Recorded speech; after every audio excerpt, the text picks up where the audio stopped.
Miss? Hi ma'am, welcome to Noblesa Supermarket Store. Ano po sa kanila? Bibili lang ako ng tubig. Magkano to? Okay po, 13 pesos lang po yan. Okay, ito Seryoso ka ma'am? Ma'am, baka meron po kayong 20 pesos lang po dyan kasi wala po kaming barya dito eh.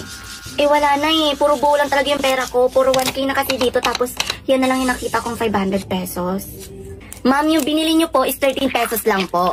So baka po may 20 pesos po kayo dyan kasi po ang laki pong pera nito. Wala po kaming barya dito. Miss, baka okay na yan. Gawan nyo ng paraan. Sobrang nauuhaw na talaga ako. Wala akong pake kung nauuhaw ka. Baka po may 13 pesos po kayo dyan sa bag nyo. Try nyo po maghalongkat. Alam nyo miss, kung meron ako ditong barya, kanina ko pa sa inyo na ibigay. Saka uhaw na ako. Akala ko ba Noblesa Supermarket Store to? Ba't wala kayong barya? Oo nga po, Noblesa Supermarket Store to. So ano naman ngayon? Kung nauuhaw ka, doon ka